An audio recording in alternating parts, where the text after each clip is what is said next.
यदि मैं आपसे बोलता हूँ कि ओशनिक सरफेस के टेम्परेचर बढ़ने का जो इफ़ेक्ट है, ये हमारे यहाँ के फ़िशरमैन पर पड़ रहा है, तो थोड़ा-सा शॉकिंग लग सकता है। बट हाँ, ऐसा है। एक्चुअली में जो इंडियन ओशन रीजन है, दैट मीन्स ये जो हमारे यहाँ आसपास का Arabian Sea and Bay of Bengal region and south में इंडियन ओशन वाला जो सेक्शन है, यहाँ पर टेम्परेचर एनहांसमेंट के कारण हमारे यहाँ के जो मछुआरे हैं, अब इनको मछली पकड़ने के लिए थोड़ा ज़्यादा दूर तक ट्रैवल करना पड़ रहा है, जिसके कारण इन पर बर्डन बढ़ रहा है। ऐसा क्यों है? चलिए डिस्कस करते हैं आज के इस सेशन में। मेरा नाम है अभिषेक बोहरे और आपका बहुत-बहुत स्वागत है सिविल्स विद आकाश के ऑनलाइन प्लेटफॉर्म पर।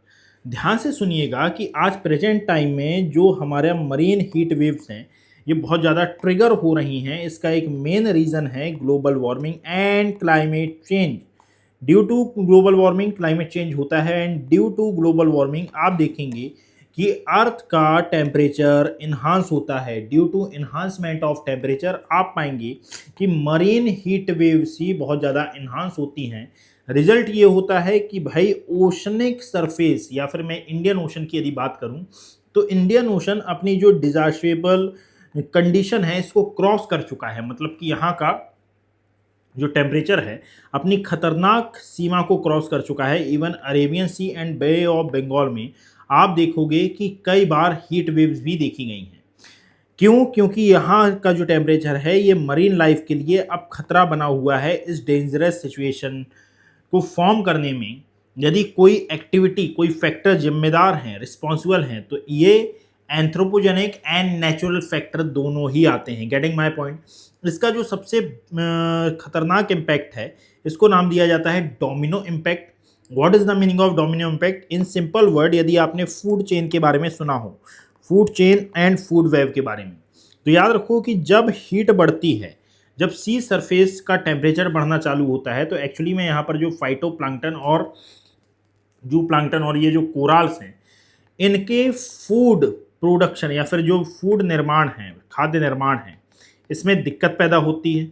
ड्यू टू इनमें दिक्कत पैदा हुई है और इसीलिए जिनका भोजन है, मतलब कि फिश, इनको एप्रोप्रिएट फूड की अवेलेबिलिटी नहीं हो पाती है। Over the period of time इनकी जो पॉपुलेशन है ये कम होती है। इसका जो असर है ये कोस्टल कम्युनिटीज़ पर आपको देखने के लिए मिलेगा। यानी कि हीट बढ़ने के कारण फाइटोप्लैंक्टन एंड कोराल्स की डेथ हुई। इसके कारण जो फिश की पॉपुलेशन है इसमें चेंजेस आए। क्यों? क्योंकि खाना की उपलब्धता या फिर भोजन की उपलब्धता ना होने के कारण धीरे धीरे डेथ हो रही है। फिश पॉपुलेशन कम होने के कारण इसका जो इम्पैक्ट आया ये कोस्टल कम्युनिटीज़ पर आया। क्यों आया? क्योंकि इनका मेन फूड ही क्या है? ये फिश, यानी कि ये अपने जीवन यापन के लिए फिश पर डिपेंडेंट है। कौन कौन से एरिया आते हैं इसमें?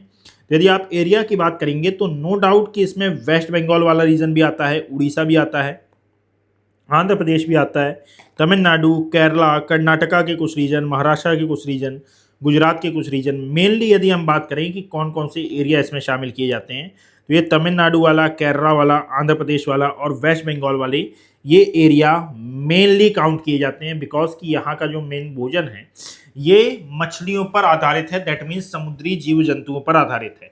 अच्छा, जब यहाँ पर कोस्टल कम्युनिटी की जो लाइफस्टाइल है ये हिट हो रही है, तो इस यही तो है कि भाई बायोलॉजिकल और एम्बायोटिक और एबायोटिक कंपोनेंट का जो इंटरेक्शन होता है इसी को एनवायरमेंट नाम दिया जाता है। सो किसी एबायोटिक कंपोनेंट के कारण, क्या बोला मैंने? ध्यान से मेरी बात सुनेगा, ठीक है? ध्यान से मेरी बात सुनो। मैंने बोला किसी एबायोटिक कंपोनेंट के कारण यदि हमारा बायोटिक कंपोनेंट, ठीक है, डिस्टर्ब हो जाए, प्रभावित हो जाए, तो इसी कंडीशन को तो कहा जाता है ना एनवायरमेंटल, क्या? एनवायरमेंटल इम्बैलेंस या डिसबैलेंस की कंडीशन। और इसी को तो कंट्रोल करने के लिए विभिन्न प्रकार के जो प्रयास हैं ये किए जाते हैं। Is I am right? अब इसका धीरे धीरे इम्पैक्ट आप देखोगे कि डोमिनो वन यानी कि जो इफेक्ट है वो क्या होगा? Water chemistry and heat lid यहाँ पर बात की गई है। Rising surface temperature have stratified ocean water, ठीक है, यानी कि जो अपवेलिंग की कंडीशन होती है वो, इसके कारण क्या होगा? डीऑक्सीजेशन और साथ में जो न्यूट्रिएंट ब्लॉकेज है ये आपको देखने के लिए मिलेगा। सेकेंड आता है कि जब सी सरफेस टेम्परेचर बढ़ेगा तो इसके कारण ये जो कोराल्स होते हैं, कोराल के ऊपर ये जो जूजेंथली होती है, इसकी डेथ होगी। इनकी डेथ होने पर इसको अप्रोप्रिएट भोजन नहीं मिल पाएगा, तो इस प्रवाल की डेथ हो जाएगी। Over the period of time तापमान बढ़ने के कारण इसका जो रंग है ये वाइट हो जाएगा, और इसी प्रोसेस को नाम दिया जाता है कोराल ब्लीचिंग। अच्छा, ये वाइट होना क्यों हम पढ़ते हैं? बिकॉज कि नॉर्मली यदि आप इनको देखोगे तो ये जो एल्गीज हैं ये बहुत ही ज़्यादा कलरफुल होती हैं, और ये फूड बनाने में हेल्प करती हैं, किसके? प्रवाल की। और इसीलिए जब ये सूर्य के संपर्क में आती हैं तो इनका जो कलर है ये फेड हो जाता है, और इसी प्रोसेस को नाम दिया जाता है कोराल ब्लीचिंग का। Getting my point? नाउ आगे आओगे तो अब देखो कि हर जगह पर जो समुद्र की गहराई है ये तो अलग अलग होती है, कि भाई यदि आप यहाँ पर आओगे तो हो सकता है कि यहाँ पर ये 10,000 फीट गहरा हो, यहाँ पर 5,000 फीट गहरा हो, यहाँ 2,000 फीट गहरा हो, यहाँ 100 फीट गहरा हो, यहाँ 1 फीट गहरा हो, और यहाँ पर 4 इंच गहरा हो। बट ऑब्वियस सी बात है कि जिस एरिया में, देखो मैं हाईलाइट कर रहा हूँ, ध्यान से थोड़ा स्क्रीन पर इस डायग्राम पर फोकस करिएगा। ये जो एरिया है ये ज़्यादा गर्म होगा। Over the period of time ये एरिया उससे देर में गर्म होगा, ये एरिया उससे ज़्यादा देर में गर्म होगा, ये एरिया और ज़्यादा देर में गर्म होगा, ये एरिया और ज़्यादा देर में गर्म, और ये एरिया और ज़्यादा देर में गर्म होगा। बिकॉज कि यहाँ पर हीट ट्रांसफर के लिए प्लेस मौजूद है।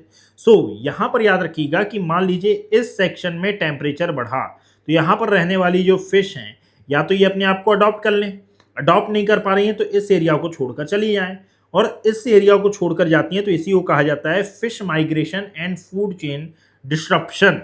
ठीक, इसमें होता क्या है कि जो ट्रेडिशनल फिशिंग जोन्स हैं ये खाली हो जाते हैं। एम्पैथी होने का मतलब कि भाई ट्रेडिशनल फिशिंग जोन कौन से होते हैं?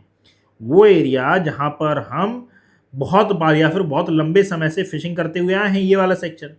अब या फिर ये वाला जो डायग्राम बना हुआ है, जब उनको मालूम चला मछलियों को, देखो ये रेड कलर का मतलब यही है कि भाई यहाँ का जो टेम्परेचर है ये बहुत ज़्यादा एनहांस हुआ, तो मछलियाँ इस क्षेत्र को छोड़कर गहरे सागर में और साथ में अदर जो वो वाले एरिया हैं जहाँ का टेम्परेचर कंपैरेटिवली कम देखने के लिए मिलेगा, वहाँ पर ये चली जाती हैं। Getting my point? साथ ही साथ याद रखिएगा इसका इकोनॉमी पर ऐसे इम्पैक्ट पड़ेगा कि वो मछली जो कि पहले इस एरिया में रह रही थी अब वो इस गहरे सागर में चली गई है, तो ये जो तटीय क्षेत्र में रहने वाले समुदाय हैं अब ये मछली पकड़ने के लिए ज़्यादा दूर तक आएंगे। ज़्यादा दूर तक आएंगे तो ईंधन ज़्यादा लगेगा, मेहनत ज़्यादा लगेगी, बट मछलियों की जो अवेलेबिलिटी है ये ऑल ओवर सी में अब कम हो गई है। प्रेजेंट टाइम यदि आप देखोगे तो डीप सी स्ट्रगल इसी के पार्ट के अंतर्गत काउंट किया जाता है। बात समझिए। Significant increase in travel distance, ठीक है, यहीं पर आप देखोगे फ्यूल कॉस्ट, और यहीं पर आप देखोगे कि गहरे सागर में जो खतरा है ये भी ज़्यादा रहता है, इसलिए इसको डेंजरस सिचुएशन कहा जाता है। यहाँ पर मैंने the changing ocean system diagnostic matrix की बात की है, oxygen level, food base, coral reef, fish जो डिस्ट्रीब्यूशन है ये, और ह्यूमन इफेक्ट की। यदि ये पीडीएफ आपको डाउनलोड करनी हो तो आप डाउनलोड कर लेना, Abhishek Kumar geography, it's my own Telegram handle. यहाँ पर आपको तमाम प्रकार की जो पीडीएफ हैं ये अवेलेबल करा दी जाएंगी, और यदि पीडीएफ ना मिले तो आप मुझे एक टेक्स्ट मैसेज डाल दीजिएगा ताकि मैं आपकी ये जो प्रॉब्लम है ये सॉल्व कर पाऊँ। Getting my point? नाउ याद रखो इसका इम्पैक्ट क्या होगा। अच्छा है, इसके लिए जो मॉनिटरिंग है क्या बस ये जरूरी है? तो यहाँ पर लिखा हुआ है monitoring is not enough, the urgent need for climate action, यानी कि हमको जरूरी है कि हम इस क्लाइमेट एक्शन के लिए, सॉरी क्लाइमेट चेंज को रोकने के लिए जल्द से जल्द और क्विक डिसीजन लें, क्विक एक्शन लें, तभी हम इस प्रॉब्लम को सॉल्व कर सकते हैं। Getting my point? ये आपको पसंद आया हो तो आप इसको लाइक कर सकते हैं, इसको शेयर कर सकते हैं, ज़्यादा से ज़्यादा इसको स्प्रेड कर सकते हैं, ताकि आगामी तमाम प्रकार की जो अपडेट्स हैं ये आपको टाइमली मिल सकें। Getting my point? चलिए, thank you, have a great day, मिलते हैं कल, बाय बाय।